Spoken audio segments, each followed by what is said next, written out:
大鱼，用水龙哇！1、2、3，哦，6块7，哎，卡住你，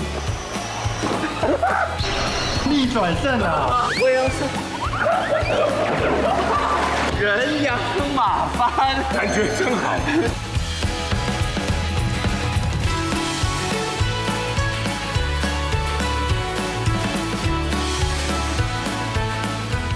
我们来到关西了，因为这边是客家村嘛，对，吃米食，很少吃面的。但是呢，有一家呢面店竟然呢已经有100年了，传承世代了。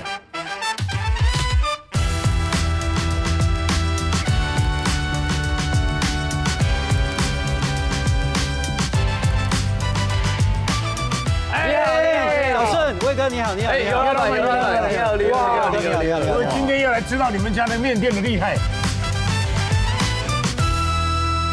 第5代现在还在读高中，怎么会那么晚婚呢？对啊，没办法，因为我是第4代的老五嘛。那第4代怎么会到你身上，然后才要接手？我们家有5个兄弟姐妹，是然后3个女的，2个男的，然后男的是老4跟老5，但是因为我哥比较会念书，然后我只能够留下来做面。因为客家人其实都吃米食为主，是。那你们面食在这边怎么打天下？我们以前早期实际上我们是从铜锣圈那边搬过来在闽南人，哦，但是因为我们在客家庄里面，我们在这边搬过来大概有90几年了，对，所以说我们被同化了。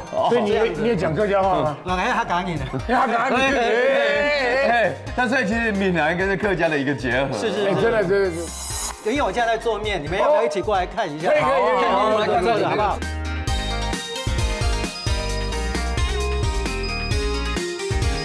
我们现在来的这是纺织厂，这一块布这么的紧密结合哦，是，这是面呐，对啊，当然是面啦。是因为我们面做的很漂亮、很白，是像一匹白布一样。对，哇，这个是从什么时候就有这个机器了？大概应该也有60、70年的历史。哇，从阿公那个时代就有了。是，他们说，人家买一台机器可能要10甲的山坡地才能够买一台。10甲的山坡地。是。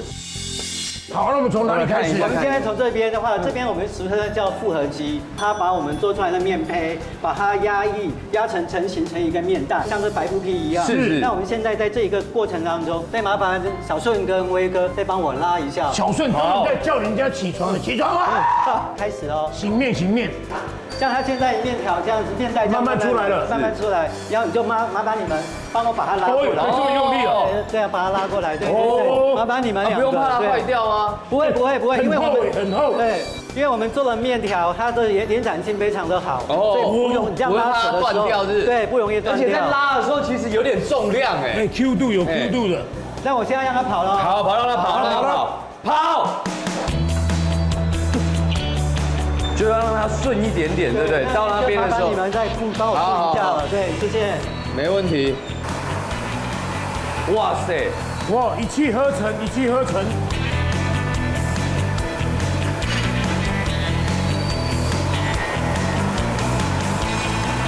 这可能要啷一下。对，这样我再来说，1、2分顺过。这边有点打结。对。那后面一直出来了。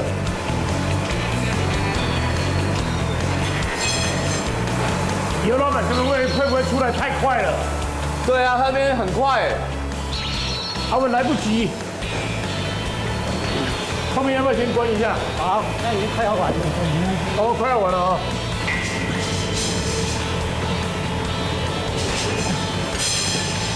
阿姨安尼一路都会在。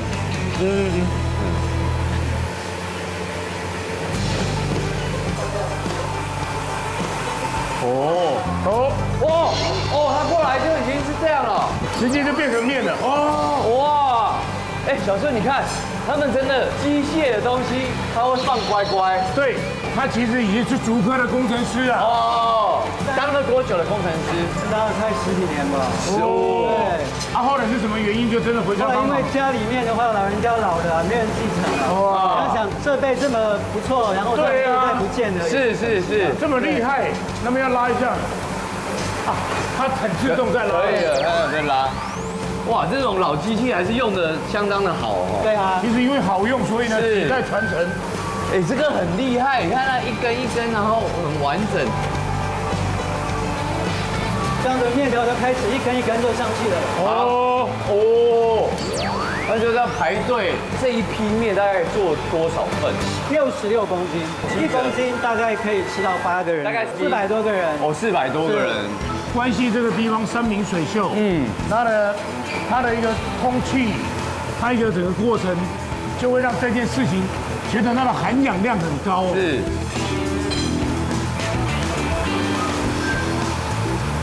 那你这样小时候等于就是帮忙看这个，没有，小时候还没有资格帮忙干，就是手工。对对对。但其实面的口感最重要是在它前面的揉捻的过程。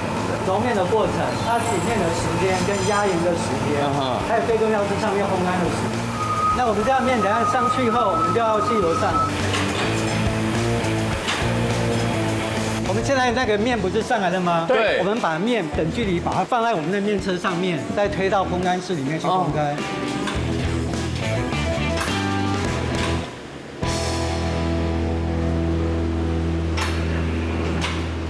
来放上去，然后等距离把它拉开来放好。对。安全第一。是。你看，这个年轻人就是逞强，他以为他30几岁就可以这样。哎，一摇晃，我跟你说。这个还不太能让面摇晃哦，哎，小心你会踩到面。对，那面摇晃的话，它是有重量的。对对，哦，慢慢来。哇，你要拿5根哦。对，好强哦。哎，小心哦。哎，还有啊，还没满呢，小心哦，还有。哎呦，可以啊，我帮你。你啊，这样好看吗？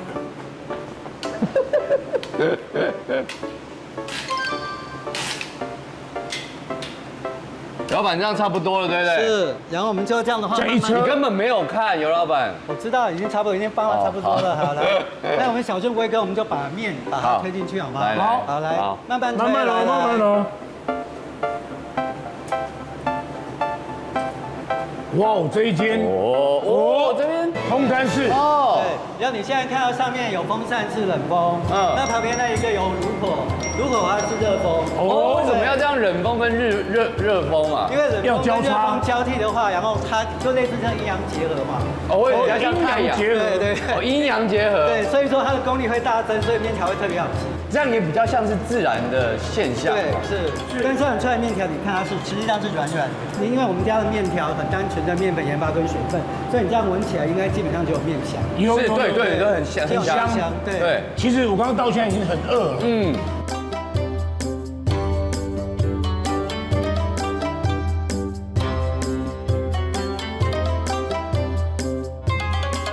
像这一边顺哥，这多久？还有威廉，这个是干的。这大概已经放多久？这个已经基本上已经是那个10到12个小时，已经像硬面条了。像你这个面条来这样子把它折一下，这边，它是脆的，是，可以吃吗？可以。微微咸的，咸香了。这其实应该已经快好了吧？对，这已经快好了，等一下要去做一些裁切的动作，就已经是可以直接下面了。对。那我们把它翻转。那麻烦我们把它先推到旁边去。然后就不要太靠近热源嘛，要不然有时候也会太干，对不对？太干的话，它落面率就会提高，就会脆了。对，然后像这个是还刚进来的，它这边比较快接触到热，所以我们可能就把它移过来。对，然后再把它翻面，对。其实呢，威哥，我们呢，如果这几年没有来记录这个，过几年就是 AI 的机器人在推了。没错，时间一到，那就自己就来弄好。对。我等一下就麻烦你们2位帮我去做一些裁切。真的很好意思麻烦因为年纪小，因为我们是客家人嘛，客人比较好客。好客。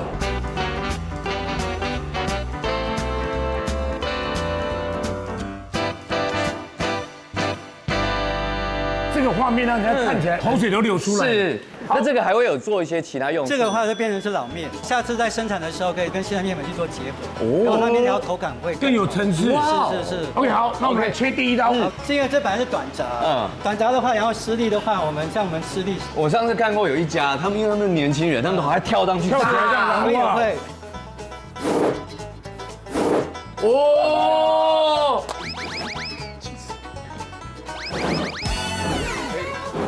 哇，没有，再一次，没有。哎，还有一点，还有一点。但是因为我们这样跳，我们不太行的，所以我们就把它加的变长。哦，有聪明。所以那个利弊跟利弊，对，等下你切看还是有念书哦。工程师还是不一样的。哦，有没有听到这个声音特别舒服？好爽，我又听到这个声音了。这边有一只最长的，现在要去头切尾是谁？小顺。哦，这个比较厚，直接切吗？应该给威哥来。威哥来就短柄。威哥你短柄对上这边对。好来，一个加油。威哥行不行？你看还是没有那么容易吧？加油！因为我最近变轻了啦，大家有看到吧？轻了3公斤，有真的瘦了呢。来，第2刀来。哦，这边要挡住。来，移过去。那威哥要不要用这个长柄？我来试一下。小顺。1、2、3，来。哦，施展的力气都使出来了。有可以吗？那有贴了哈。贴了。好，那要绳子要绑一下。绑一下绳子，拉起来，拉紧，拉紧起来，绑起来，然后就把它拿起来，会。哦，对，要去哪？这样子拿到这边来，这边桶子里面。哦，这样就好了。放下去。哦。放下去了以后就把它拉起来，这样就好了，就不用透过太多的功。哦，好像有点聪明哦。有人说你很聪明吗？没有。哦。那你今天听到了，很开心吧？谢谢。我要对准，对，要对准，嘿。来，加油！1、2、3。哦，6块7，拉紧。来，拉紧。来，你去绑。来，那个我看起来都很危险的，抓紧哦。抓紧。这掉一地就麻烦喽。放在这边，嘿。这个。慢慢放进去，慢慢拉出来。固定在旁边，然后对，固定在，轻轻的压一下，然后这样子，抖动一下。是的，就把它抽出来。对，把它抽出来就可以了。哎呦，哎，这个还是也是要有那个功夫，还是有技巧。把那个板子放上去。好，狗头铡。哦，找到了。拉紧，拉紧了。哎，歪掉了，危险！要拉紧，对，所以要拉紧。哎，我拉不紧，我看现在给尤老板你弄，刘老板，他会撒了一地，我们两个可赔不起啊。你看他跑来跑去了吧，尤老板，你要关你自己啊，你不能那么容易信任别人。是，对，还有一件事情，我们只是个过客。你不能放手给我们啊！好，是，好不好？好，来，我们第一天来上班，你这样子我压力会很大。真的，来，1、2、3，好，可以哦，蛮轻松的，差蛮多的。威哥来这个，哎，等一下，这个拉紧。哦，好，拉紧。来，交给你吧。好，我自己先来。那你这样我很忙，我一下要切啊，一下又要拉紧。对，他应该不太适合这里上班。哦，好。哦，碎够的，冰饼都没跳江。哦，左手，拉紧，抓紧喽，可以了。这里哈，对，这里。老板，我跟你说吧，是不是要信任？是，对不对？要给人家彼此有一种信任感。刚口供好像不是这样子，不是这么快就翻供了。来，还有一箱，这 OK 了哈。哦，可以放在一起。可以放在一起。哎，歪了，上面，抓紧。我也不知道，我从小老板，我可以的，你不要。哎，老板，你这样子不信任别人，人家怎么会成长呢？他就觉得超烦。我真替你担心。给鬼给拐。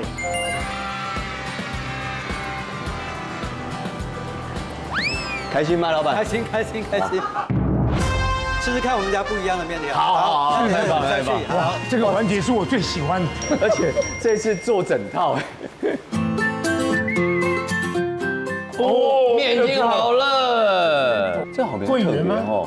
对啊，桂圆、枸杞啊，还有黑糖所做出来的甜的面线。这个会不会是坐月子吃的？啊，这一般是我们生日的时候吃的。哦，生日的对啊。为什么？小时候以前好像没有什么东西可以吃啊。哦对啊，可能就是汤水拌面线，后来慢慢来演进。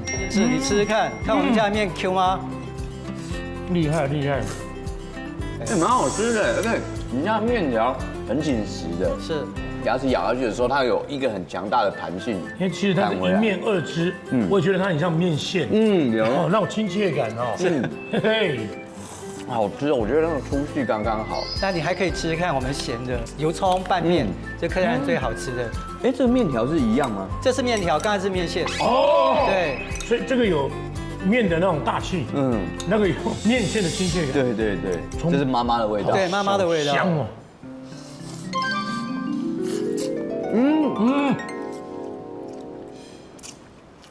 哇，好好吃哦！哎，你看它其实就是清淡跟油葱，但它的油葱那个香味，应该是猪油哦。是的。哦，好浓郁哦。对啊。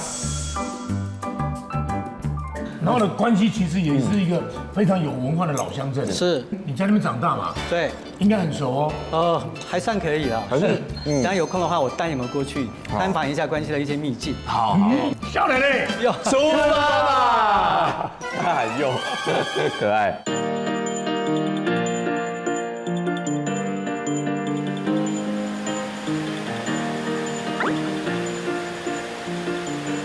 哇，这里太漂亮了，美的哎，真的真漂亮。的，这很像那个京都的鸭川了。对，关西鸭川。哎，我们真的不知道这个有这个景哎。我以前喜欢石头的时候，现在也喜欢石头。对，不知道来几趟关西了，但我不知道有这个景哎。这个是整治好多久？它大概在民国92年左右的时候，它整治为泥湾河清水公园。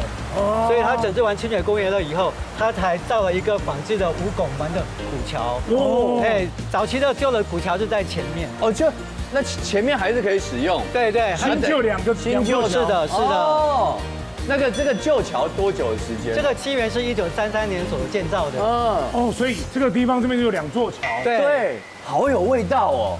你看它那个，对，是方解石啊，因为关西有采矿嘛，也有石灰岩嘛，是，所以他就用关西的石匠，有一个叫李正的石匠，他在使用方解石，然后来去砌成而成的。慢慢砌上去，对对，是的，哎，对。你看，我们当初为了那么漂亮的景，我们去京都，结果没想到，哇，这边有漂亮的景，对，哦哟，那只是说这边是不能下去的，对不对？哎，清水公园的话，它只有在旁边可以走，那这边的话是因为后来改制了以后，你有看到一层一层一层，对，它是鱼梯。其实这样的环境会让人家真的是这个龙心大悦啊，哎，做得好好哦。但是我刚刚看到2座桥中间那个缝隙，我觉得说好美。如果你的感情有什么问题哦，是可以来这边瞧一瞧哦。哎，我觉得那个位置，我们要把它创出一个新的生命，对，一个文化论点。没错，新旧的交替哈，来瞧一瞧。中间那个缝有没有？对，就是我们2个如果有任何的意见，是要来这边，就是要来这个位置，这样来瞧一下。然后也许你过去对我有什么成见，对，我们现在从新的这边出发，是。所以呢，旧的不去，新的不来，不是换老婆了，对，来，把旧的问题丢掉，对，也不限定伴侣，如果是有团体的话，有不合也可以。对，做不太交什么团体，做不太交。哦，没事。而且那个就是鼻子有一点缝隙，对，我们要来这边靠近一点，靠近。Feel like a stranger. 尤大哥，你怎么会这么了解？是你自己有做深入的研究吗？没有啊，我们是土生土长啊，所以我们很想要了解关西的一些地方民情啊，跟一些建筑物啊。刚那个桥真的漂亮，是以前的对外主要道路。我们之前早期那边叫做是三墩嘛，是，就是把那三墩那边的一些的农特产品，然后经过那座桥，然后送到关西市区上去贩售。这边有个老建筑哦，这边就是树德医院了哦。民国大概在西元的1936年所建造，哇，20几年，离到现在应该也是快90年了。它现在也是限定古迹，是有规模的一个建筑物哎。关西的发展其实也蛮早的。以台山县来讲，这是一个很重要的地方。早期关西最多人的时候是44000多人，然后现在的话只有27000多人。为什么以前有什么重要的产业，让它有这么多人聚足？以前有矿场啊，在我们的关西的景山啊、玉山啊，还有六曲窝那边有矿场嘛，还有煤炭、煤坑，还有种樟脑的林业等等。哇，你看那个菜市场也是有规模的，真的。哦，现在又到了我们关西的信仰中心太和宫了。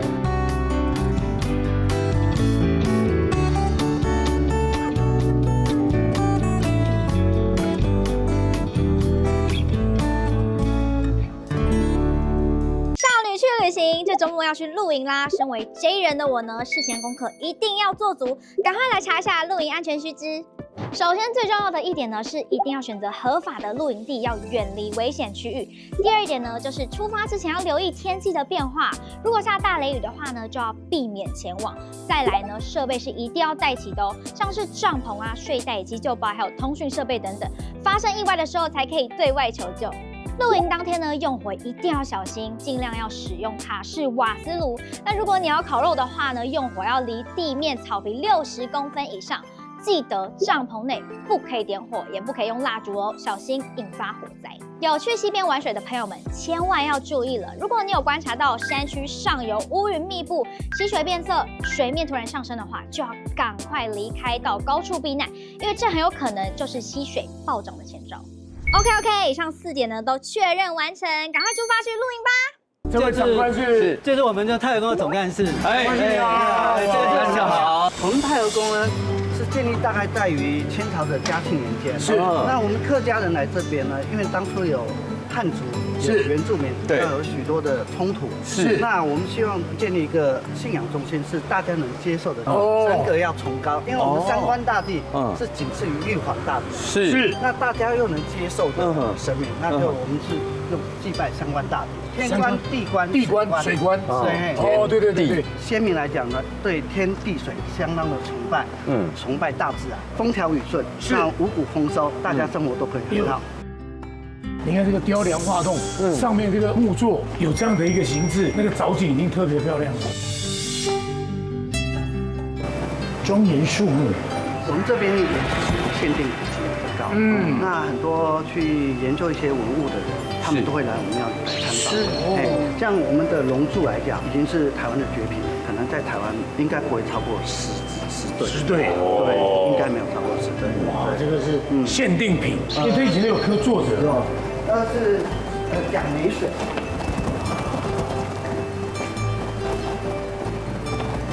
我们先拜一下，就往里面来。因为像我们有时候去到国外的地方，会特别去看人家的教堂啊，那是多久？但其实有时候往往反而忘记自己，因为太息息相关，就抬头看看，哇，这个雕刻也是很多外国的朋友们来到会看。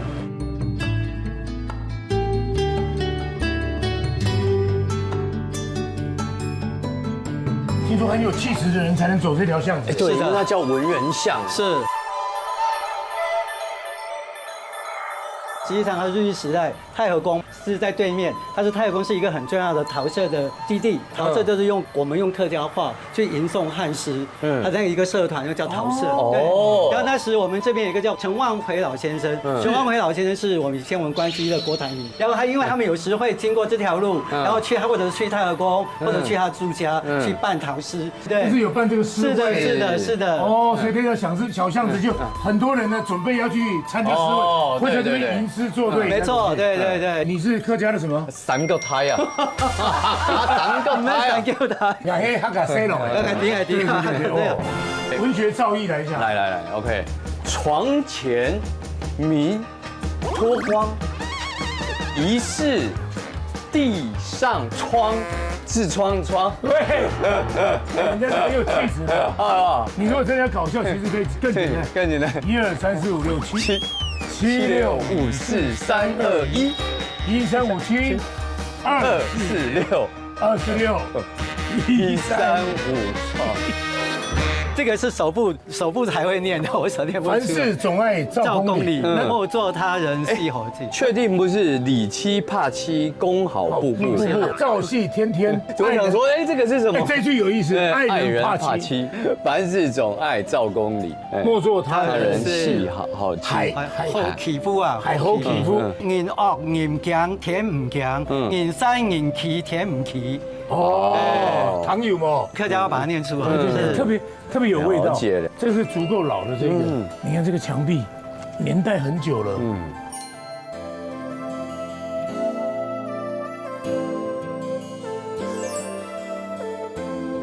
这个建筑群是以前什么样的宿舍？这以前的话，以前是我们这边的分住所，包含了所长宿舍跟警员宿舍。那现在这边有开放吗？它现在在整修当中。不愿勾起相思，不敢出门看月，偏偏月进窗来，害我相思一夜。哎呀，你看太有 feel 了。有时候不敢出门，他进来了。这房子这么好，是，而且这个菜叶也可以带一些回家。这不是，这是煮饭花，基本灰。它现在没有开，对不对？对。但是它黄昏的时候，只要炊烟袅袅，它就打开了。哦，真的哦，它就是黄昏。对，煮饭的时候会开花，基本灰。哦。好，我们已经从文人毕业了，我们去爱情巷。好，爱情巷吗？是。真的这么细？确定吗？确定。像早期的话，我们关西这边有2间电影院。哦，真的？对，一间是在后面叫东泰戏院，另外一间是在前面那边叫关西第一戏院。就是说，因为这个爱情巷的话，早期我们那个有一个爱情的故事嘛，是有一个叫做阿木伯的先生，17岁的时候，他走了大概10几个小时的路程，从南庄走到关西来，来吃对南庄，然后走过来这边来关西要学做刻印嘛，刻印后来就在这边常住，认识了一个叫陶妹的人。那个陶妹的话，那时在关西镇，她是做车长小姐。然后那时他们2个就有时就看电影啊，从这边经过的时候，可能越走越小，或怎么样，对，所以就慢慢的爱苗就滋长了。后来是因为很像有去经过去算命嘛，然后土伯他们家就是说，他必须要娶一个养女，对才行。结果没想到那个陶妹打扮的看起来可能光鲜亮丽，是的，就不像是养女，是有钱人家的孩子。没错。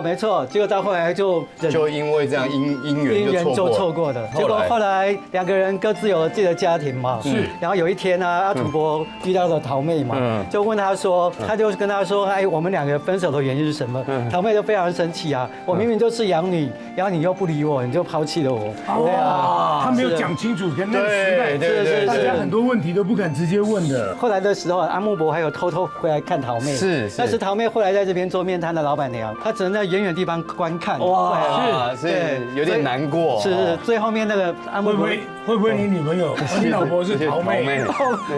我要你带她去面店啊？对，这真的很小。对啊，这边大概距离大概60公尺，没办法，因为这里太窄了吧。在这边的话，每次出门都被老人家认出来，所以不能做坏事。容易被认出来。哎呀，对。维哥跟小顺走完爱情巷，有没有感觉？感情有点？真的嘞，我们感情已不能再好了。哇，真的很小而且穿出来之后，这个是不是更老街道喽？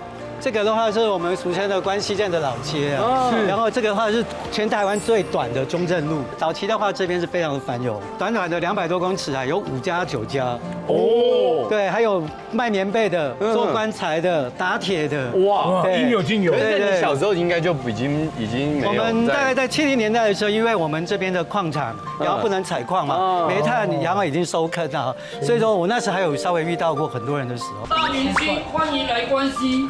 你好，我们就是呢，要把你们这条街的特色跟大家分享。谢谢。这个是南雄社区的理事长刘先生。你好。后面小车，有车，车子哦，小心哦。特别来看你们这个老街哦。是，所以一条街有经过不同的年代，所以呢，它有不同的建筑形式。没错。然后这边到后来是拆过了以后才建得大了。哇。对。早期的话，这边都是满满的人啊。关系还有一个不错的景点，对，像是我们的天主堂，是不是？对。我再告诉你一下，它天主堂旁边有一个客家菜，哦，那超好吃的。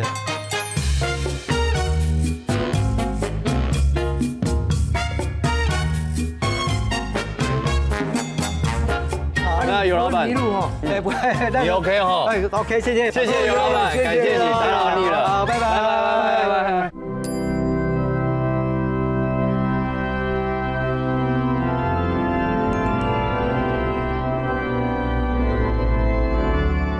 你看它还有很多那个窗花，有很多玻璃的美感。对，这就是呢要有年代才会有这样的设计。是。然后呢，在旁边的这一家的福林饭店，对，就过去他们这边呢只要有宴客，对，首选的一家餐厅。对。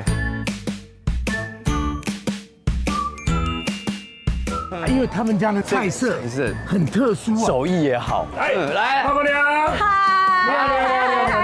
古老板对不对？我们知道呢，你们家因为很有特色，所以呢，很多朋友呢就首选要吃你们家的这个菜。我们从阿公开始到现在，妈妈自己做就做了一甲子，然后我是第3代。是那你自己就做多久的时间了？做了大概20年。代表他们有100年的这个食谱这样这样子，我们就尽传下来。量把客家菜该保留的，我们把它保留它的原味。听说是也有在做一些特色的改变。有，因为台湾嘛，现在是多元化的族群，我们会把一些原来的客家菜，我们会把它融合一些客人爱吃的口味。是，你边说，我肚子已经边叫了。对，来，我们来进去看看。我真怕我的肚子叫声吵到你。叫大骨。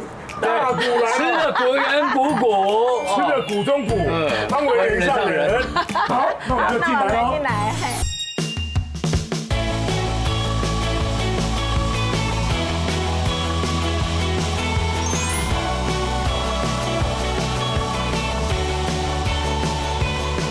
哇，一条很像面条，正在。它是什么肠子？是什么？给你们猜。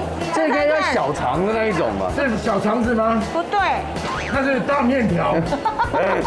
它应该是在脊椎那边呐。对，一条猪就这么一条骨髓。骨髓啊，骨髓啊，一条。我们常常喝汤有那个龙骨髓，就这个。对，哇，这个很补呢。通常呢，这个骨髓本身是很干净的，可是呢，在料理过程呢，是屠宰场的时候，他们会有沾到一些猪毛。哦。那所以呢，我们稍微清洗一下。对，我们一定要把它一条一条把它要把它清洗干净。对。今天是煮汤吗？会用什么样方式炒？答对了。哇！这个它本来就有一点 Q 度，对不对？因为一般来讲的话，煲汤类它是软，那这个的呢会有那个 Q 劲，可以选择要 Q 劲一起吃呢，你也可以选择只吃里面嫩嫩的部位。哦。因为呢，它又很新鲜。对。新鲜呢，就有那口感啊。但是我从来没有吃过炒的呢。这个嫩嫩的部位，小孩子吃非常好，它有丰富的蛋白。对。通常呢，我们会把它再剪一下，剪一段一段，不要剪太短，因为你剪太短，它 Q 成一团。分配一下，这样子炒，那它还会再加什么东西下去炒吗？很简单的料理，葱姜蒜，然后它就会变成很好吃的一道菜。哇塞！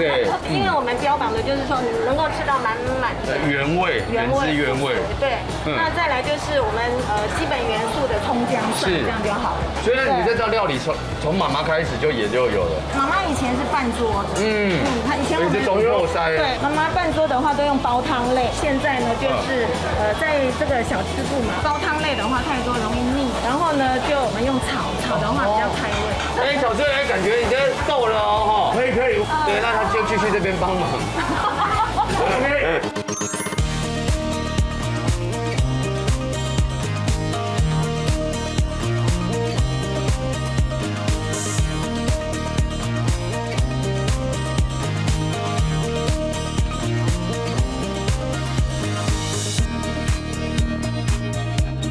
炒骨髓，哎呦，像肠子的炒骨髓，底下有这个高丽菜，我们可以一起吃，它比较有层次感，它里面是嫩嫩的，然后外面有一层皮是有嚼劲的，升华了，哇，特殊的风味，完全是像奶油或者是豆花的感觉。对，再加上你们炒过之后，那个香气完全没有那个腥味啊什么的，那种感觉就是回到小时候了。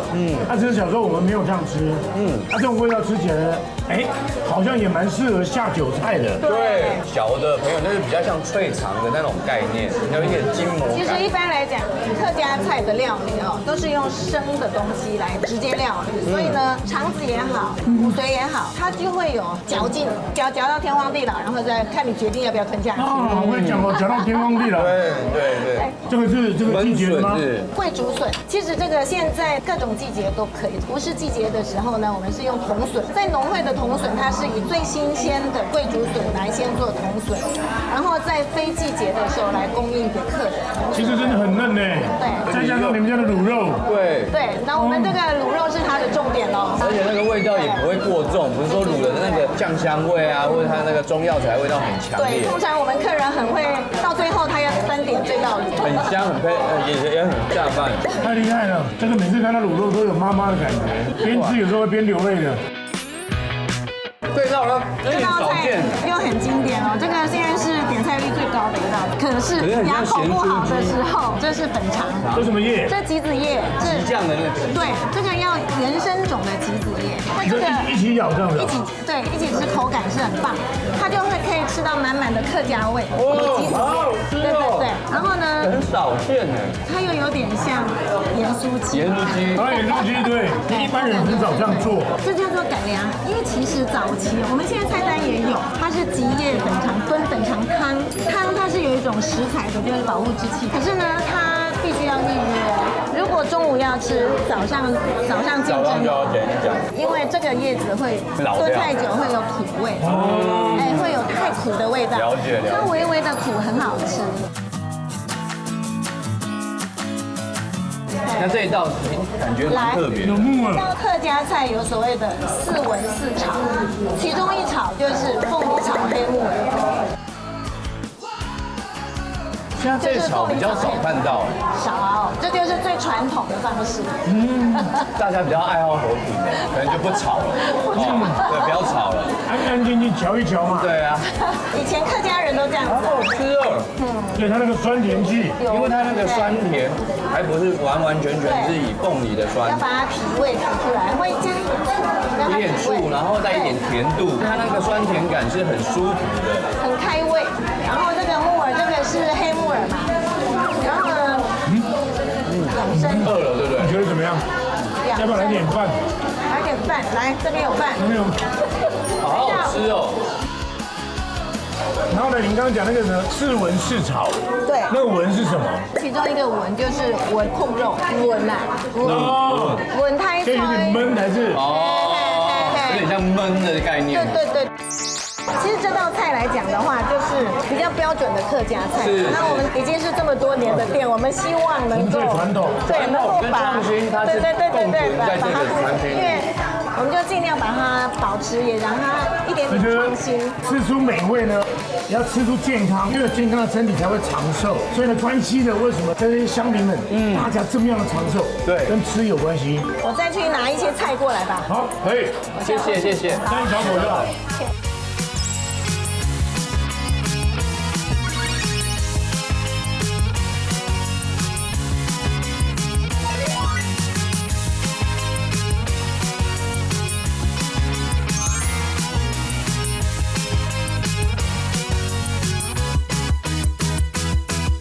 带你来找那番茄王子，他在这个地方已经30几年了。是，而且过去很多人的挑战他，为什么有甜的没有酸的，有酸的没有咸的，有咸的没有辣的？所以它番茄的酸甜苦辣全部都有。哎，勇哥，哎，帅哥你好，年轻人的偶像。哎，谢谢。我是老年人的小弟弟。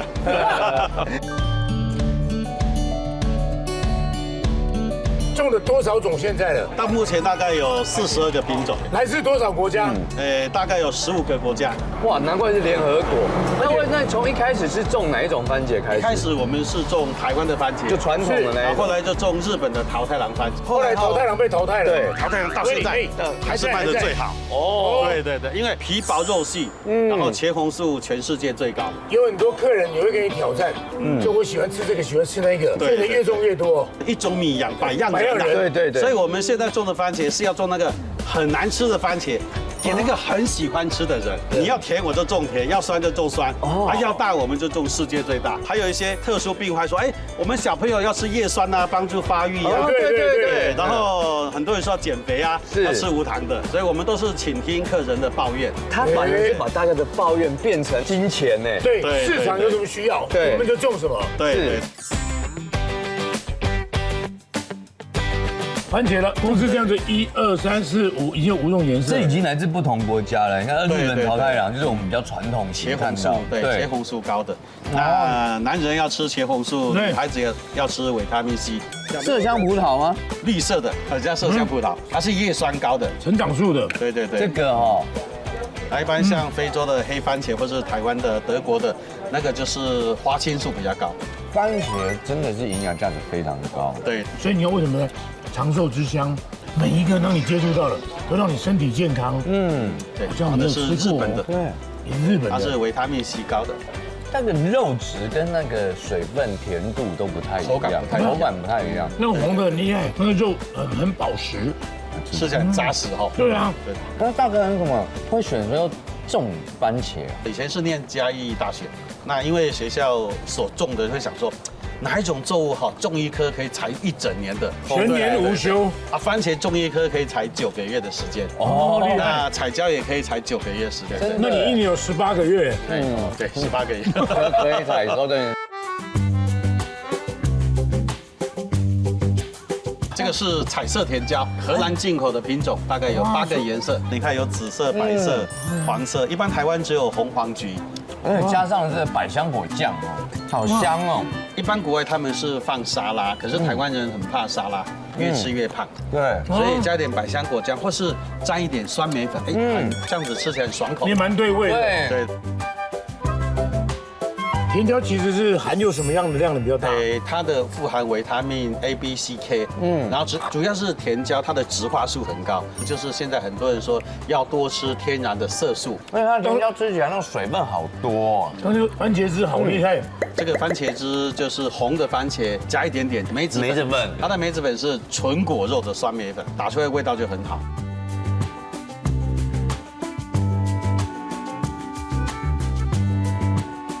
先喝看看，看这是什么果汁？它有用加蜂蜜，是不是？对，它有一点加一点点柠檬汁，但是好喝。对，很好喝。柠檬汁就是压它的瓜味，有瓜味。这是什么瓜？3个字。不可能是哈密瓜。3个字。苦瓜。不对，苦瓜就2个字。再笨的都会想说超苦瓜。苦的瓜。这个瓜是长条形的。丝瓜。胡瓜。胡瓜2个字啊。胡志雄，它这个瓜以色列的品种哦，难怪我们又猜了半天，它是当水果吃的。小黄瓜，答对了哦，小黄瓜这样吃？对，这个是以色列的水果小黄瓜，它是当饭后水果吃的，都是5星级饭店会订，他们要做生菜沙拉，那这个水分很多，很好喝，而且你看它整个都是温室，而且一次可以接15台游览车，哇塞！但是你外面那个海报上面的照片是20年前的，这样差不多。我以为他是你儿子什么都好喝，什么都好吃。等一下，我们先来去采这个以色列小黄瓜，好，很特别，采的马上可以吃。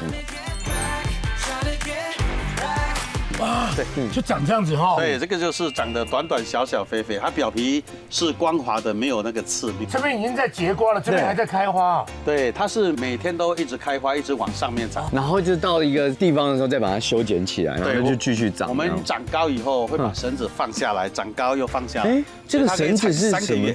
我就让它对，让它爬的吗？对，让它爬的，这个叫离地栽培，没有接触土壤。这样子呢，这样比较不会有虫害。对，卫生方面都很好，不会生病，所以我们的瓜都完全没有喷药。那我们什么可以采，什么不能采？像这么大就可以采了，用手哦，这个采直接用手摘下就可以，对，掰就可以的。啊，但是因为我们采了，不可以直接吃。我们现在也要为了拍摄，我们可以这直接吃一下。对，是老板允许的。一般的这个团体来这边呢，是要很听话，放在篮子里面，然后送到柜台去称完才能吃哦。对，很脆，哇，很脆，而且它的瓜味，说实在没有像小黄瓜那么强烈。对，难怪他们说是水果瓜，含水量真的好高啊。对，真的，你看它水分有够多了。Joey，到底他帮我买1箱寄回去。而且这样搭一点蜂蜜，像蜂蜜哇，对啊。哇，这叶子摸起来像一张纸哎。它这个小黄瓜很会长。如果阳光够的话，台湾的小黄瓜只能采1条瓜，它可以采1、2、3、4条瓜，所以产量可以说世界首屈一指。是，它也不用水很足，对不对？因为像以色列，它那个环境是它比较干旱，他们是干旱，可是他们都用点滴，对，节水法。是，那像我们这样种也是节水法。可是这个小黄瓜它就是阳光要很强，好像这个叶子是它的发电机哦，太阳能板。好天气一天采300斤啊，下雨天就变50斤。它没有接受到阳光，所以这个果实就不会长大。所以万物都是要阳光，它才会长得漂亮。而且因为最近都下雨，你看都生病了，这个路菌病很严重。所以这等于就这一批就会换掉，然后用这样种子的，是不是？对，我们大概1个月就种一批，像这一条就可以采。这个来，这条可以采。我们也采几个，来，刚好就可以带回去了啊。无毒就可以带去给百香果。因为我女儿特别喜欢小黄瓜，我就呢真的哇，再感受一下。最后我出来，因为他们又有打那个果汁，我喝了2杯，哇，超级利尿的，很舒服。这种天气呢，喝起来就整个人心旷神怡。等一下我们就带你们到我们的联合国的番茄果园，在另外一区就对了，世界各国的番茄。好，太棒了。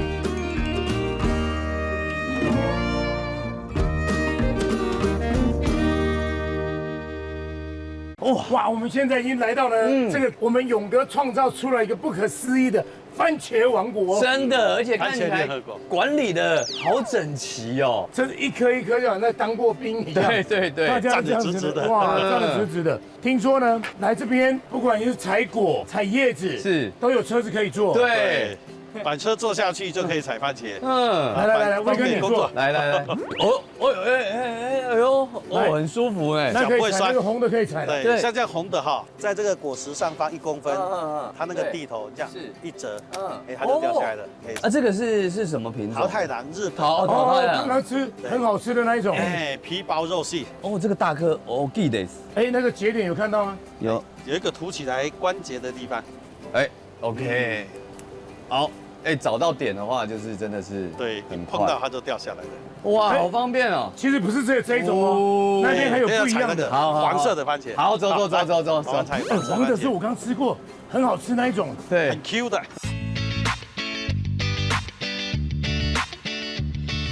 这个就是日本的黄金番茄，成熟以后，你看整颗都是金黄色的，看起来很像那个柿子哦。对，好像现在市面上卖的甜柿。这个洗一下应该就可以吃了，对不对？对。再次干净，在温室里都很干净。再次强调，是只有我们才可以这样子现场试吃。对，我踩到要领哦。哎呦，明天可以来上班了。0.5秒就来一下了哦。轻易上手了。是。你看哦，明天可以来上班了。可以，轻轻松松。那旁边那个是什么？而且勇哥，这是它的一个肥料，这个是种番茄时候的介质，在东南亚进口的椰铅，泡水以后会涨5倍。专业的知识，然后呢，专业的操作模式，在温室里面就是这样架高就不会有野草，对，可以达到清洁干净，没有农药，病虫害也比较不会来。对，而且也省事，你就不用除草了。请问这种白番茄？这个是荷兰的奶油番茄。我想说，今天我们怎么没有看到这一个？还没有成熟。那如果没有成熟吃会怎么样？事实上没有成熟的番茄，那你也太不成熟了，是有毒的哦。它的龙葵碱很高，所以它是那个吃会怎么样吗？它吃多会拉肚子。哇，太冷了，我差一点点就直接给它夹了。你看看你，好，还有人在看这个，这个是很像仙桃对，很像仙桃，这是我们台湾的番茄哦，这个叫台湾江米番茄。这个也是要红色，越红越甜。越红，那边有很红的。好，你找红的。这样红，对，跟艺人一样要找红的。越红越好。对，越好。因为你跟我说过要找红的谈恋爱比较不会没事。不是，因为他也怕别人知道，对不对？这个你看，轻轻那个地头一摸，它就掉下来。而且它真的是有一个小屁屁，就像仙桃一样，好可爱。茄红素很高。你像水蜜桃，看。对啊。你说到水蜜桃，对，我们有种水蜜桃番茄。有啊。对，那个水蜜桃番茄，来看这边，先介绍这个，这个是什么特别的番茄？有瓜鳞的，很像南瓜的。对，它这个番茄你看它成熟以后由绿色，它会转黄色，再转红色。是哦。而且它会像蜜苹果一样有条纹、有花色。所以这个叫彩色番茄。彩色番茄，这是哪一个这个是国家的？荷兰的，荷兰的农业很厉害，纯熟也会变红，就是变红色哦很漂亮。每一颗你摸摸看，它表面的绒毛非常多。一般的番茄没有毛哦，真的有一点点那种细毛，可能镜头也拍不到，但很细很细。好像有熟的吗？它成熟跟水蜜桃一样是黄色的，然后毛茸茸，就是日本红樱桃。日本最当红就是每一颗红咚咚的，是不是要找红的，也要找红的？对，越红越甜。好想赶快吃看看哦。这种可以擦一擦就可以吃了。好，来，这个在我们温室，没有农药。OK，其实看到果实累累，对，心里面那种丰收感，哇，日本的那个日本的红樱桃番茄，红樱桃番茄，它到冬天肉质更细，然后会更甜。现在的糖度比较低一点点，因为现在天气比较热。它跟我们的那种圣女番茄的吃起来有点接近，对，因为皮的感觉。但是因为我觉得它皮的 Q 度好像再高一点点。如果冬天冷一点，它就会变绵密。越到12月的时候，番茄会更好吃。秋冬季台湾秋冬季的番茄便宜又好吃。好，是。我们那边看到有紫色的呢。对，我们到后面看，那很像葡萄哇，这个来自美国的佛罗里达州的小番茄。它冬天越冷会越黑。香气完全不一样。我们刚吃那个，而且是水分好多。对，汁多，它咬起来会爆浆。那边的看起来很像茄子，真的好特别哦。这边的番茄叫做德国的黑番茄，也大概还要在10天才成熟。它变成全黑。对，它会全黑。哇！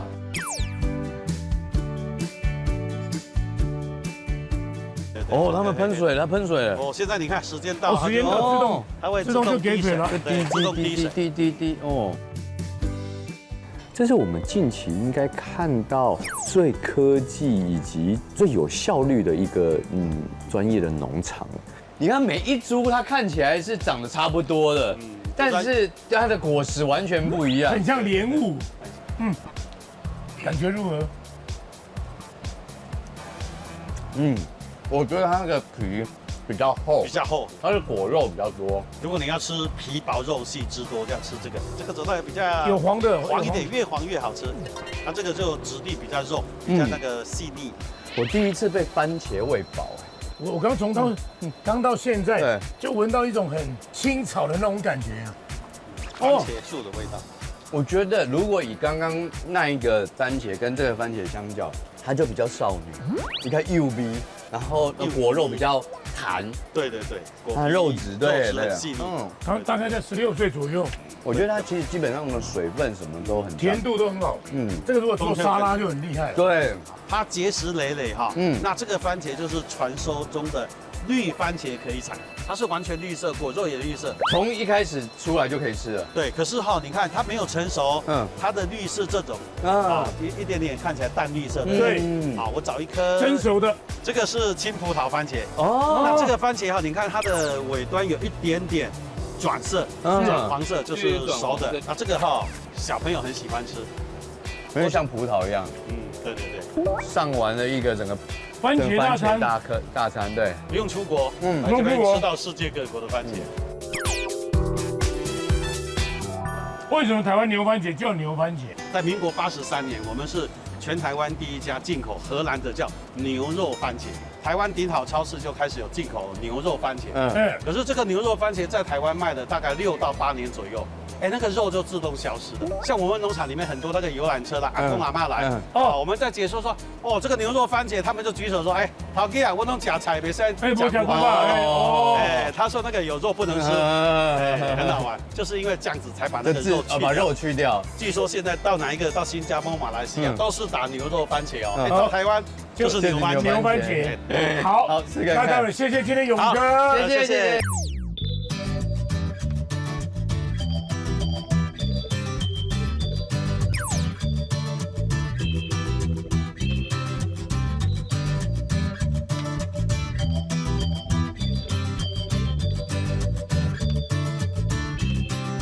真有人在排队在地名店，难怪。对，哇，你们从哪里来？我们本地的。本地的，有从台北来的吗？对，这边。从台北来排队哦。哇，为什么会被它吸引的呢？好吃啊！很好吃哦，真的超级好吃。超级好吃，CP 值很高，它便宜吗？很便宜很哎，便宜。它那个便宜到有点吓人哎，加蛋40。哦，现在是在直播吗？没有没有。哎，哦，原来老板娘，那我们就跟老板娘打个招呼，你们等我们一下下哈。稍等哦。哎，我们要找个云姐姐。你好，云姐姐你好，我是小顺。哎，我是威廉。哎，你好，你们开多久了？我是第二代，哦，我已经35岁了。没有，没有35岁，那一定有28岁。没有35岁的相反。哦，53岁了。哦，秘密，不可以跟别人说53。对。因为这个是眷村菜，会不会是一个外省北北？外省北北是教我做葱油饼，我妈妈的时候就已经有葱油饼，就有了，对对，所以你就改良更多不同口味。对对对。你的空气葱油饼不是单纯只有葱而已，还有加其他的料，是不是？因为客家人味道吃比较重啊，然后我们就加了9层塔，另外再加上牛肉。哇，你看它，你说葱油饼哦？这是本地我们一个姐姐采的，特别香哎。对。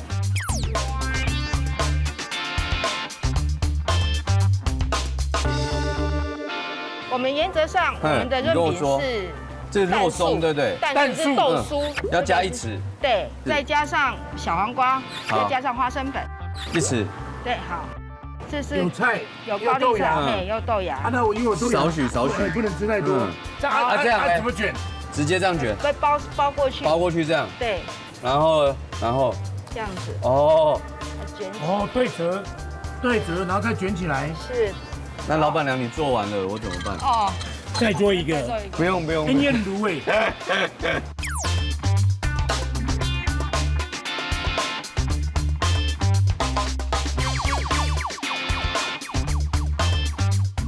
这个直接吃了，对不对？对。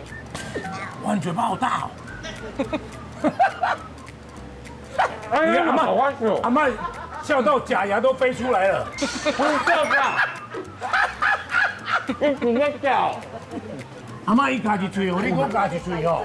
啊，我再讲家己吹。我喙齿落去啊，你喙齿落去。很香哎，真的吗？而且它润饼皮有点厚度，有点那种面很香。豆酥它扮演一个非常重要的那种脆口的感觉。哎，阿妈，我真的要拔一点给你吃。来，哎，就汤先讲，好讲。你就袂使来。对，然后鲜。来。哦。难搞的啊！阿爸好累。好讲啊。那老板娘，我们还有什么好吃的可以来点？这葱油饼加蛋跟一个牛肉加蛋啊。我们今天刚好这个时段是避开他们的一个尖峰时刻，要不然我们根本没有东西可以吃。对，这个是葱油饼，你看这个葱油饼是20，加蛋25。啊，你这样子成本划得来吗？你们不能把你们的爱都奉献给别人，自己过着吃菜脯的日子。他说没关系啦，我家有很多老菜脯。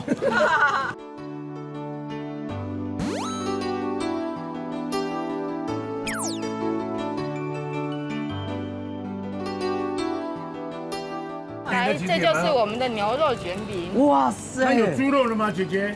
有。而且我看到你有在炒那个酱料，是不是？我们的沙茶牛肉。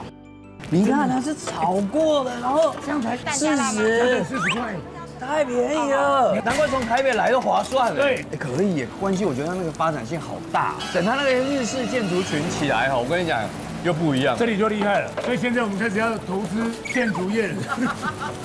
来，这个就是我们的猪肉。我跟你说，我第一次在这种卷饼的概念里面吃到有点 omelette 的那种感觉，烘蛋，因为它的那一层蛋异常的蓬松，然后加上它的饼皮那种加在一起哦，乡下的鸡蛋特别香，是特别的香醇浓，而且它里面那个葱油饼的那种甜味。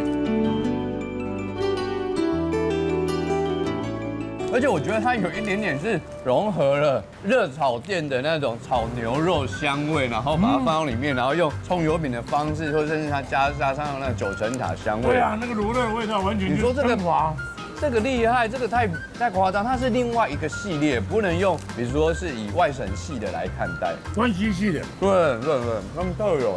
啊，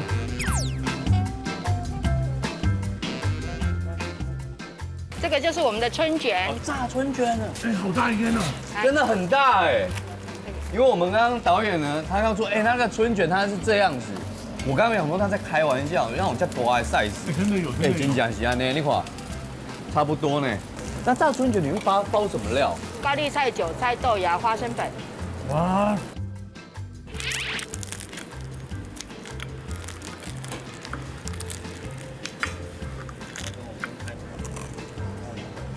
哇，更香哎，因为我们刚刚有吃到那个春卷，对，刚刚是比较那种新鲜、比较香气、比较纯粹的，哇，那个炸完之后，连花生粉的香味都更香了。哇，好好奇，好特别啊！那花生粉感觉就会多出一点那种花生油的香味，是不是还要分你一口？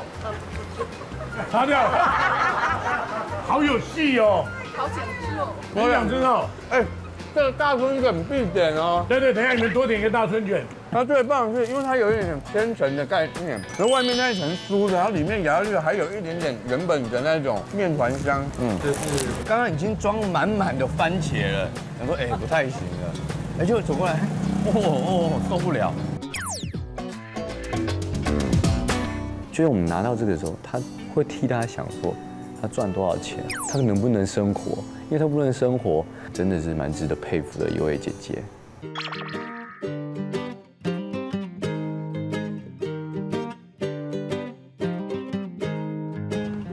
哇！这个不是吧？哇塞，小郑，你看前面，哇，万路朝凤，哎，真的是我们上次在嘉义没有看到的吗？这可能就是呢第一批的，已经到了北部了，哇，好好看哦。对啊，哎，所以今天算是很吉祥的哦。来，这里的，这里停这里。哇塞，这边好漂亮，然后石门水库就在我们脚下。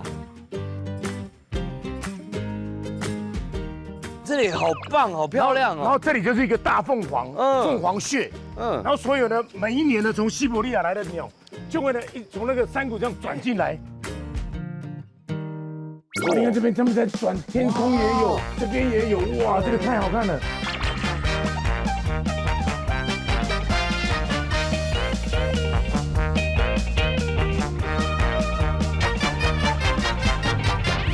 哎 ，Hello， 顺哥教练，你们好。这次来那个气氛呢，感觉不一样了，对不对？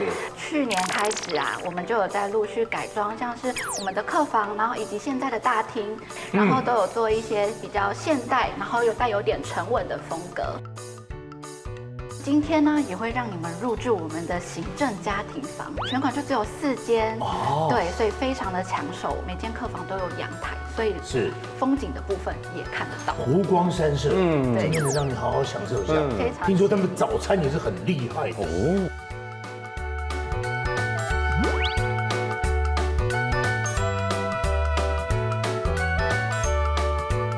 而且听说他们的泳池是很厉害的，是哦。没错，我们这边的话会有一个休闲设施，那将近400平，这么大。没错，那稍后的话，我们就带您到我们的休闲馆设施以及晚餐享用。哇，你看这里呢，完全就是小朋友的天地，荧幕上面的现在就是最流行的那些游戏，还有旁边那种赛车模拟，哇，对啊，很棒。这个其实是小朋友，比如像我们家百香果坐在里面，你就可以操控它，它可以自己开，也能被遥控那一种。来 PK 一下，看谁绕过去回来。好，记得左去右回哦，左去右回，输的抬额头。好，又来了。我知道为什么顺哥不开车的原因了啦。来，放，往左打一点，嘿，那是右，嘿，去哪里？蛮漂亮的。预备，开始。来，哎呦，选警车哦。哎，这旁边有很多小朋友在玩的。哦，对哦。哎，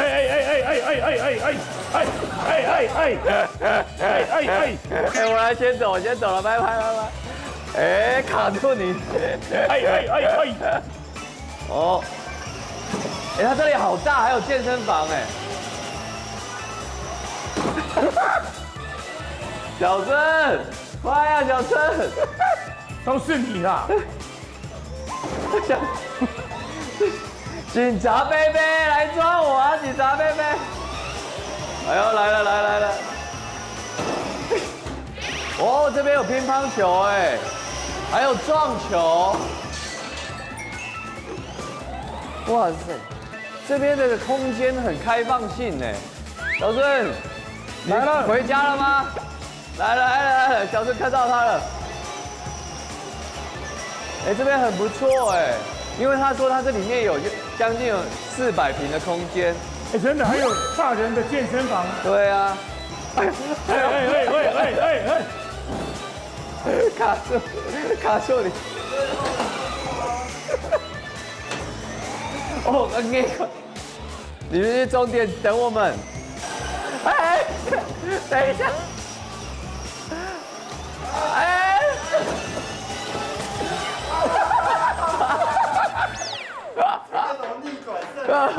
最后逆转胜，对，因为他的一个卡布，对，开到车库里面去，卡车的，哎，真的，哎，虽然我们这样转一圈，但是我发现设施好多哦，真的，大人小孩都可以玩，而且刚刚我听说他们那个1博20的价钱是相当的划算，4000多块而已，真的很棒哎。所以刚刚谁赢谁输？刚才是辉哥最后过那条线。哎，你刚刚已经超过我这样的机会，哎，我也不知道为什么他一路就向右边就，是，往左打一点，哎，那是右。错。那现在要弹谁的额头？对，弹你的啊。弹那个佩娟的，弹佩娟，弹他的额头。佩娟来。你是预测他会赢嘛？对。那他输了，所以你要被弹额头，因为你要惩罚。对啊，不是你妈，是你。对，这样子。这样。好了，开玩笑。看一下你愿赌服输嘛。来哦，哎呦！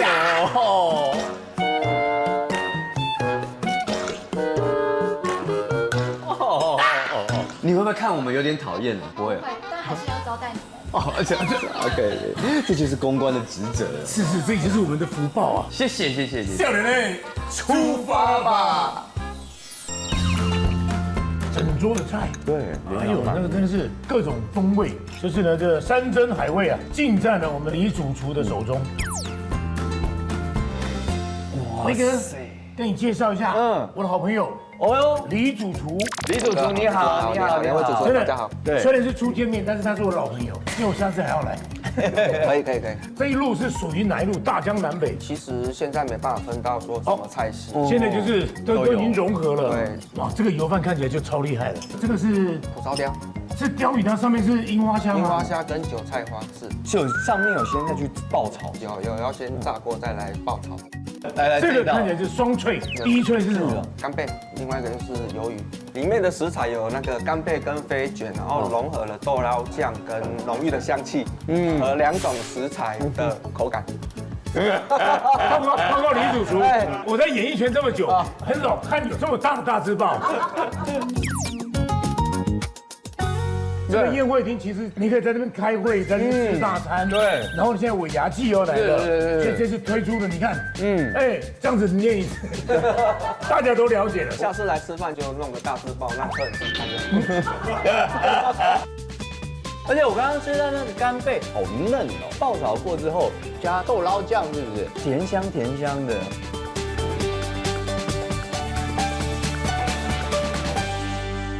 这佛跳墙，这个一定要讲一下。对，来猪。很素的，我刚刚讲错了，移动一下。预备起。那这个佛跳墙是一道非常讲究的中式宴会料理，是融合了多种海味跟高档的食材，不得了哦。经过长时间的慢火炖，你那个象征着丰盛没有讲，那个要讲嘛，我想说跳过就好了。经过长时间大概多久？大概2个半小时。所以让每一种食材的这个味道呢，充分的 mix 在一起。你看这个芋头，来个汤的哦，小水哦，平盘，里面有10几种的食材在里面。你要不要挖进？要挖进去哦。哦呦，因为真正厉害，那个汤里面的芋头是不能完全散掉，而且呢，你会把它整锅的那些汁都浸到里面去。有，给过，完全过。那个芋头香整个有弥漫在整个汤系里面，而且它我感觉微微有带一点小小勾芡，应该是食材融合在里面，会有带一点胶质感。里面有花椒，还有鱼皮。哦，而且我觉得最棒，它喝起来的时候不会有太多的那种油腻感，好吃好吃。哇，那个虾子，哇！我这一看，我觉得他们都曾经参加过水上芭蕾，每个人那个 pose 都很好，姿势都一样。它下面接的那一个糕是什么？萝卜糕。那虾子给你 ，rubber 糕给我。好，哎，这个比较少见呢，为什么会是用萝卜糕搭配呢，主厨？这是我们的厉害。它是，你是有点开始放弃自我了。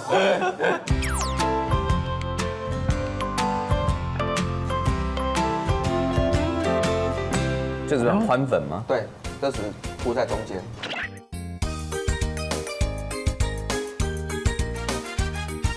萝卜糕也好吃，我最喜欢它这种蒜泥的那个香味。这个逢年过节啊，吃到这个大餐，是才觉得说，这个日子没有白过。对，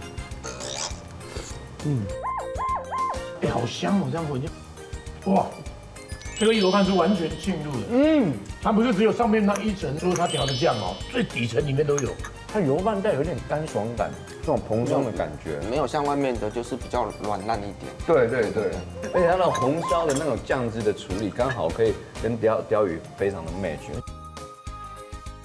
哇，那一条鱼看起来就年年有余了，真的。哇，那个开阳白菜不得了，今年过得很好。哎，还有厉害的鸡汤哦，这个鸡汤，对，鸡汤因为没有出现在大字报，可能主厨也不知道怎么说，会不会？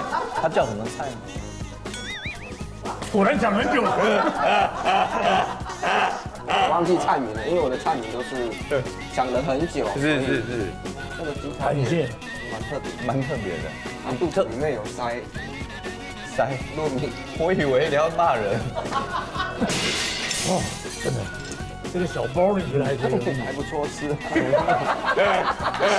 味道还不错，我觉得很真诚，好可爱哦。谢谢主厨，谢谢两位主持人。好了吗？哎，真的那个大字报真的是一个一下，好。月亮会起来了吧？你睡觉会说梦话吗？对，就想跟儿子讲话。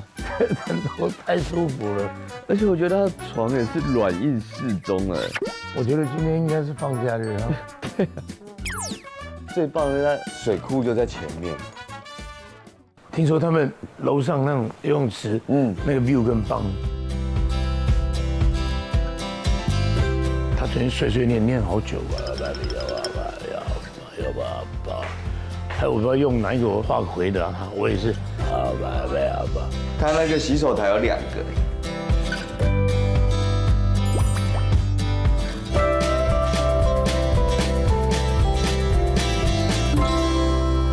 最可爱，我长得跟他最像了。是吗？你很像是要吃掉它的野兽。这个很舒服，而且它的那个采光度，而且你就算是下雨天，你也不用害怕。有这里的巴厘岛风，对，类似巴厘岛，然后坐在那边游玩休息，或者是你也看着有小孩子在那边玩，你也不用太担心。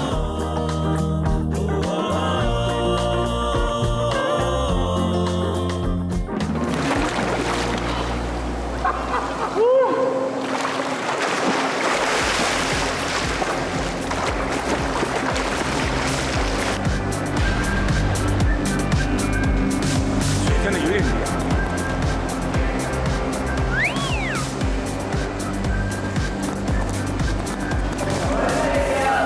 但是你不要把我翻倒哦，我觉得这水有点冷。走，那我现在就当全速前进，引擎开到最大，好 ，Go！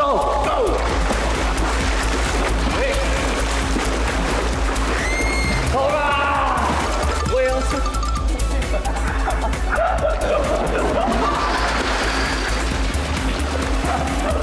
这种人仰马翻，感觉真好。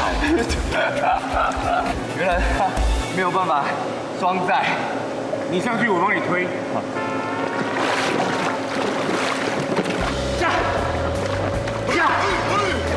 下，到了，哇！ OK，这个角度好，好赞哦。哎，那边看到大溪了那边。对对对，大溪的那个桥。我记得呢，很多年前有一个采访，去到那个太平山，就是那石门水库呢这条的最源头。其实那边只有一个涌泉的小湖。没有想到呢，只要你的力量大，你的知识量大，你就可以蓄成这么大的一个水库。今天还有鸟在飞哦。对，今天那个黄头鹿还在飞。季节对的话，来这边真是太舒服了。你来这边把自己好好的放松，然后呢，身心灵都得到一个缓解，好好的让自己呢完全忘记了成交，把手机就丢游泳池里面，不是啊，就放房间里面。包含上次我们介绍的大溪、石门一路这样子玩。对，有这么多点，而且内容这么丰富。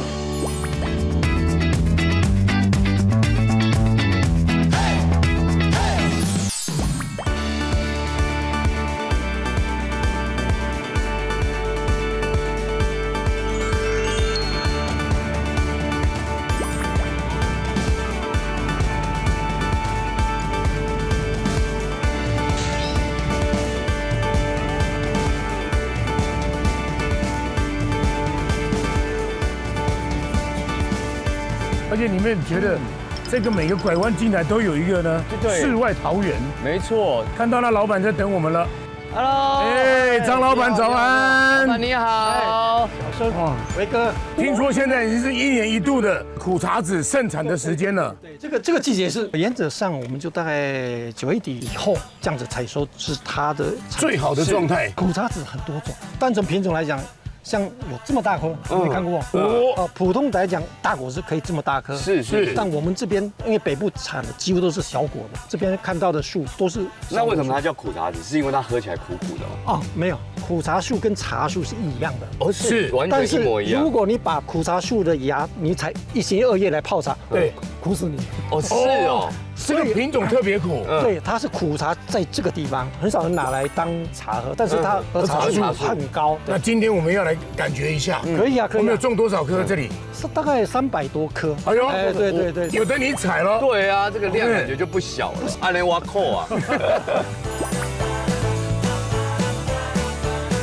这每一棵树看起来都好像很有年纪了。对，这感觉有至少36年了，因为种的时候我也在。帮忙种，而且呢，张老板非常友善，这里面完全都没有喷药的。现在的喷药，尤其除草剂，它毒非常的强。如果说你喷下去被吸到果实里，我们知道是哦，所以我一开始我就不喷。正因为这个友善，很多附近的动物都到这里来栖息。真的哦，很多动物是保育类的，穿山甲、鼬獾、白鼻心、台湾蓝雀。哇，那我们进去，也许今天会有朋友来，也不一定。来走走看，走走看。这个是什么动物？这个是金鸡。真的假的？哦，但是可以了。我这样看它其实长得不太一样。它原本是哪里的品种啊？中国大陆。其实它进了台湾已经大概160年左右了。其实我们在动物救援里面，很多像竹北市区域里面，我们也抓过金鸡，公的比较少，公的如果被看到，几乎都被逮到了。张大哥都会动物救援，比如说在山里面捕兽夹到的啊，或者是一些人家遗弃的，被车撞很多。哦，其实那个路杀，对，最近的穿山甲被撞的更多，不是被路杀就是狗咬。狗咬，它把它整个咬断，或者是把一只腿咬断，我们就会把它抓起来送到6福村的动物医院。救完了之后，我们再把再移回去放它的栖地里面，尽量往山区了。哇，我看这个苦茶籽结得满满的。对啊，开花是结果是结1年。是，所以我们叫做抱子过年，种苦茶树这样子。哦，你看这边都是花芽了。哎呦，这个泡茶，这个可以。哎，你看到这个叶子，其实每年的冬天，我们有真的是无毒哎，真的是好苦。没有，那可以会拿回来泡啊？没有，直接吃。直接吃。以前我们小时候的一个，没什么味道，其实。哦，那个色感。哦，对，像不像的？跟茶叶完全不一样，可以这么大，后面飞回来。我以为鸡飞出来，吓死我！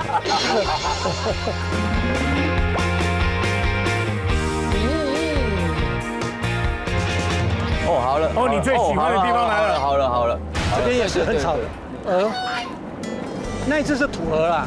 我们聊一点苦茶油吧。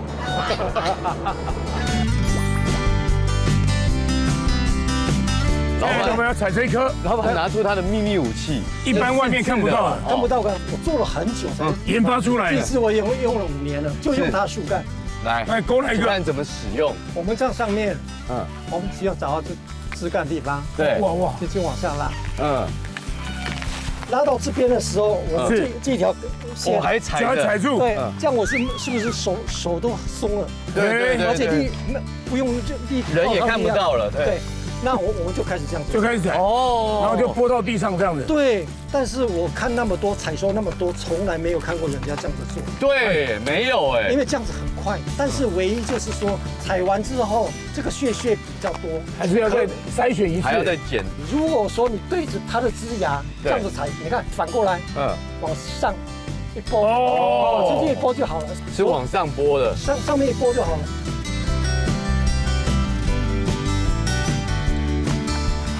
哇哦，就是身上会比较多一点蚂蚁，因为是环境是好。这个季节，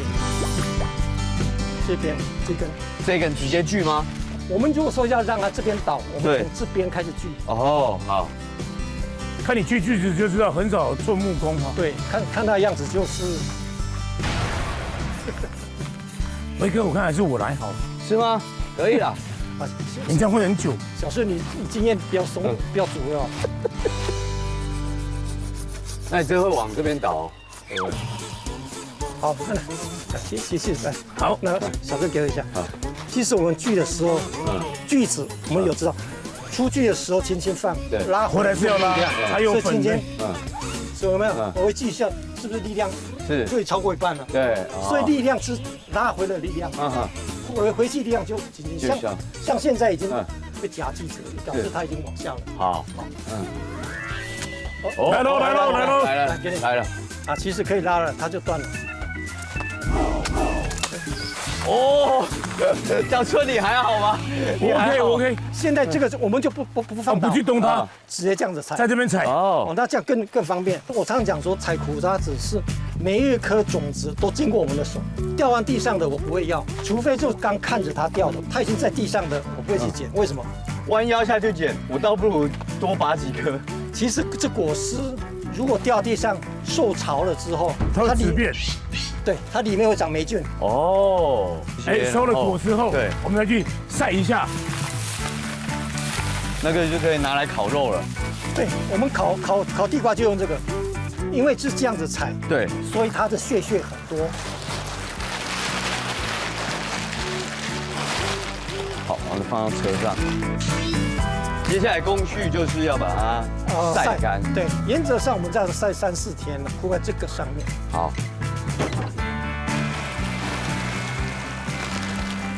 这个壳还要再剥吗，张大哥？其实我们原则上都是机器剥了啦。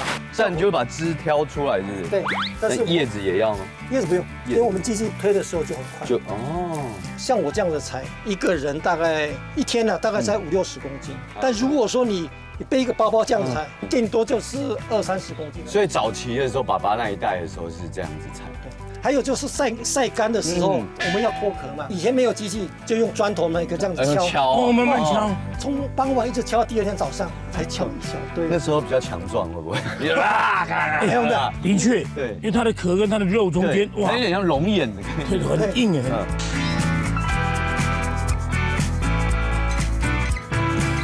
打开之后是这样子。因为我们也想说啊，来卖整年多好。其实我顶多1个月，采收1个月就没有了，因为我采预定的嘛，来拿完就没有。对，之前我想做多一点点，就是多赚一点。对，但是没办法，老天爷今年给你多少，你就要面对它。其他时间呢？我这边是农场啊，新鲜农场。哦，应该有些好料理吧？有啊！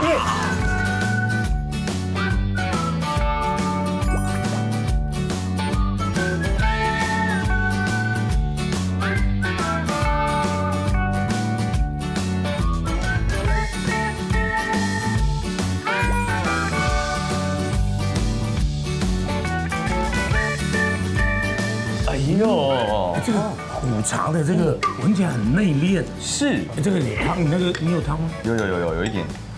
可是你刚刚已经给人家喝完了。是，其实它的苦是回甘的，对，是回甘。它没有真正的苦味。对对对，它其实就是植物的那种很浓郁的那种味道，好像感觉让这个汤会有多一点厚度，会让鸡汤的风味再多了一层。哦，这个荷包蛋吃起来，因为大家真的不要觉得说会很像，其实你就把它当做橄榄油食用，是完全对，这个真的很美味，而且很健康。整个这个苦茶油，大部分我们市面上看到的是都台湾的吗？还是？哦，没有，是大概11%、12%，只能这样，很少。大部分是仰赖进口的。对，那我们要在哪一个季节买到会是新鲜在地的？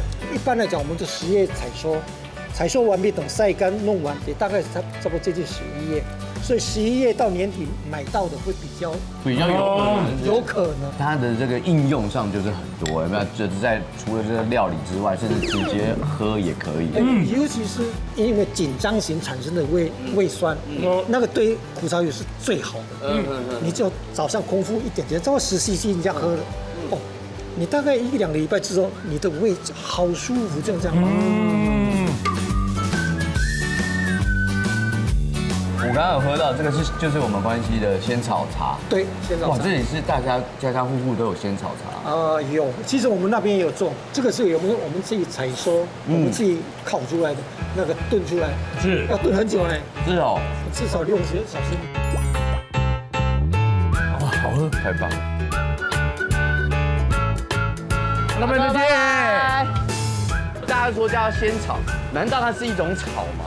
它就是一种草，有时候你看到你也不知道它是仙草。哎，有没有闻到味道了？哎，有哎，好香哦！仙草这件事情，它竟然让我们关西可以有名到全台湾都知道。这里的环境呢，最适合种仙草。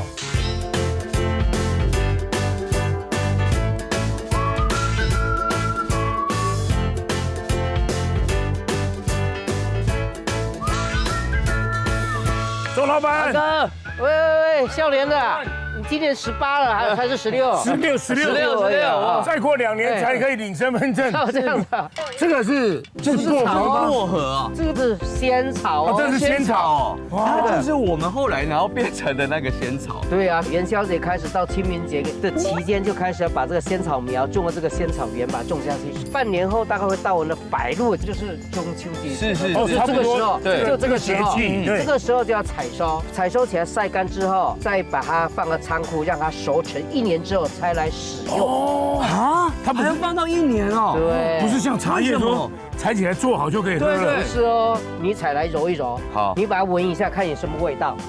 就是什么味道没有？没有仙草味，对吗？对，很简单。但是它很奇特的，如果你把它连根拔起来，对，你放这个大太阳下曝晒1个小时，是它经过光合作用，转化了，它就会释放出仙草味道出来。对。我有释放是汤味吗？90乘以3等于多少？180。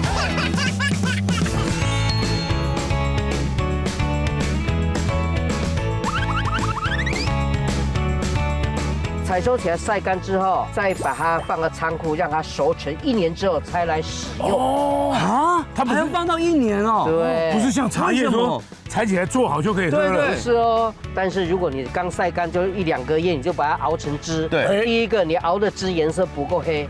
再来，它会还有很浓厚的草味，所以说我要放个仓库，让它慢慢的熟成之后，这个草味就慢慢淡化掉了。所以说我们常常都吃得到。它其实非常珍贵的哈。是啊。但而且跟它名字其实蛮符合的。对，人家说为什么长命百岁啊？快乐是神仙呐。是。就跟仙草有关系。对。那大哥，你现在拿锄头是要？没有，我们把这个旁边草用铲，因为仙草不能喷药。因为喷药它会溅到它的叶子。对。那你就会有残留。事不宜迟，我们是不是采一点？对。待会我们也来聊。对。我们来疗愈一下。是。我把它根部去。哇，整亩都上来了。对，挖起来。然后把土抖一抖。这个一般的话我们会。所以钟老板，这个它是叶子也有用，那个根茎叶都有用。它这个会这样。哇，有这么宽哦。有没有？好，你可以把它挖起来，叼起来。对。好。用手拉起来，用手把它拉起来，拉起来有没有？把它一般会把它这样颠倒，这样向天空。为什么？如果有太阳的晒，把这个泥土比较快晒干，晒有点干，把它敲一敲，让它的泥土掉回去。那大哥，为什么我们关西这边这么多仙草？目前我们关西仙草产量呢，占全台大概占7%左右，而且它品质也是算最好的。是，它可能是我们这边的气候、土壤、水质这个3种因素比较适合这个仙草生长。好，所以说这个晒干之后就要收起来。好，那我们先这样，然后先放一下。对，而且对面怎么看起来哇，那个柚子那么大，那么大一颗，它是成熟了吗？试试看，采1颗可以来试一下，没关系，不能太多哦。下雨了，下了一场大雨，漏水了，漏水了。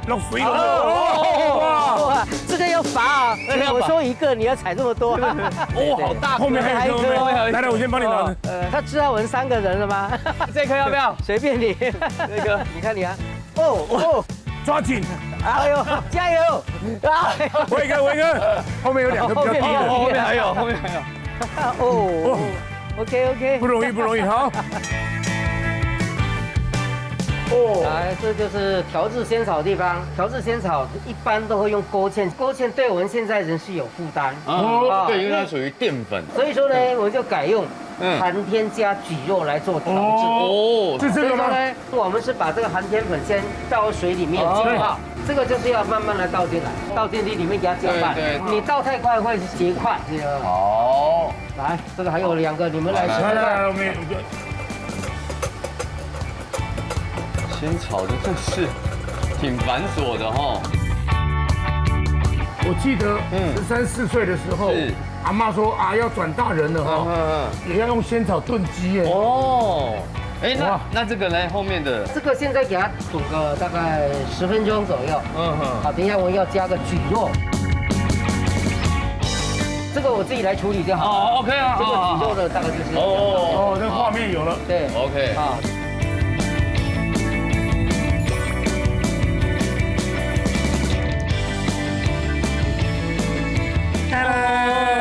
仙草大餐，很厉害耶！我们刚刚吃的这个仙草胶子丁，因为有时候我们外面吃到的仙草比较水感，但它的那个紧实度跟 Q 度，对，比较 Q 一点，像是珍珠哎。这个仙草饭煲呢，我们是用白米。洗好之后浸泡仙草汁1个晚上，再放到锅里面，再加一些仙草汁，再给它炒一遍，让它吸更多的仙草汁进去。再过来就把它放到蒸笼里面去蒸出来的仙草饭，它中间是夹客家小炒，那么精彩。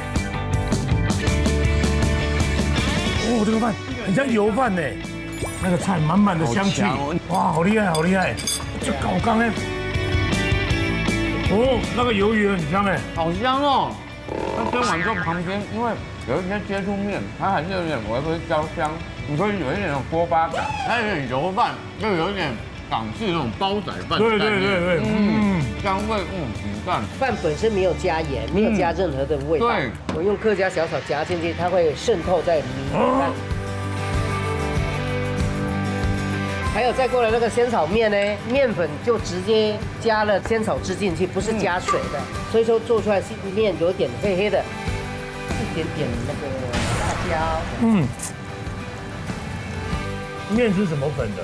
用一般的那个面粉去做，但是它吃起来那口感跟一般的面粉的感受度有些许不同，吃起来有一点点空气的感，但是它的弹性还是蛮够的。它有一点意大利面的那种口感，那种感受，有一点那种感受感。这一盅汤看起来特别浓哦。这个你喝喝看啊，跟一般的仙草鸡汤会有点不一样啊。鸡油在里面扮演很厉害的一个角色。是，然后那个仙草就像整口化开哎。仙草它那个香味走比较前面一点，回甘的时候反而融合那种你刚刚说那种鸡油的味道。对对，很回甘哎。这个是浓度比较高的，这个肉吃起来不会涩涩的。不会，都是软嫩的。那我要多吃一点，尤其现在季节呢，进入的呢涩涩的，喂，因为进入秋天，慢慢会有点萧涩感。我看这一盅喝完了，大家出去了就还会再回头。对，这肯定会回来，千万不要错过，是来找一下钟老板，对，让你有满满的，让你逍遥成仙的仙草。好，感谢你们了。喊一声哦，笑脸的要出发吧，立马就笑脸的呀。好，笑脸的出发吧。喜欢我们驰骋都市传说乡间的旅行风格吗？那你现在要做的是按上订阅，加上小铃铛，快点！快点！